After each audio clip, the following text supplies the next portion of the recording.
బొత్స సత్యనారాయణ తాజాగా తల్లికి వందనం పథకం అమలుపై కీలక వ్యాఖ్యలు చేశారు. రాష్ట్రంలో ఇంకా సుమారు 18% మంది లబ్ధిదారులకు పూర్తి మొత్తంలో డబ్బులు జమ కాలేదని, చాలా మందికి సగం డబ్బులు మాత్రమే అందాయని ఆయన ఆరోపించారు.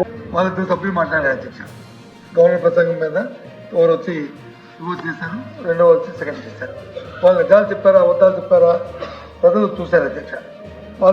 అధ్యక్ష.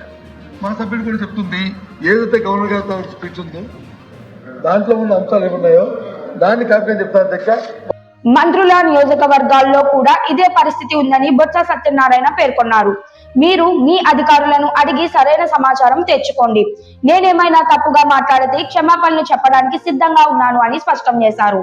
చిన్న దాంట్లో ఇంటర్వ్యూస్ అవుతాయి. దయచేసి సెన్సారెడ్డి దయచేసి ఒక విషయాన్ని 15,000 రూపాయలు చెప్పారు.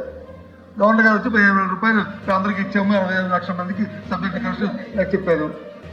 వాస్తవంగా మీ మనస్సాక్షిగా 15,000 మెయింటెనెన్స్ డబ్బు తీసుకెళ్ళి ఆ పక్కన పెడితే ఇంకా ఇప్పుడు స్టాండ్ నేను చెప్తుంది ప్రభుత్వం ప్రకటించిన పథకాలు పూర్తి స్థాయిలో అమలవుతున్నాయా లేదా అనే అంశంపై సమగ్ర సమీక్ష అవసరమని ఆయన సూచించారు. ఇంకా చాలా సుమారు దగ్గర ఐ థింక్ 18% ఇచ్చిన వాళ్ళు 18%, ఇంకా 7,000-8,000 రూపాయలు ఇచ్చారు తప్ప పూర్తిగా 15,000 రూపాయలు ఇవ్వలేదు. కాబట్టి చేసుకోండి. చెప్తుంది అబద్ధం ఇప్పుడు కాదు సరది ప్లీజ్ నేను చెప్తుంది రికార్డు. నేను అబద్ధం చెప్పట్లే కదా. అబద్ధం చెప్పాను అనుకోండి, రేపు మీకు చూపెట్టి నేను ఎప్పుడు చెప్పి దాన్ని రికార్డ్ చేసుకుంటాను. అవి ఎప్పుడు అండి అవి ఇతర ఒకవేళ అబద్ధం చెప్తే. లబ్ధిదారుల ఖాతాలో నిధుల జమ ప్రక్రియ ఏవైనా సాంకేతిక లేదా పరిపాలనా సమస్యలు ఉన్నాయా అన్నది అధికారులు పరిశీలించాలని డిమాండ్ చేశారు.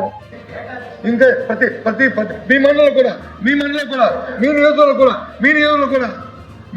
కూడా ఇంకా మీ మంత్రులు అందరి నియోజకవర్గం కూడా ఇంకా ఇవ్వాలి. మీరు నిర్ణయం చేసుకొని మీ కలర్ అడిగి రండి.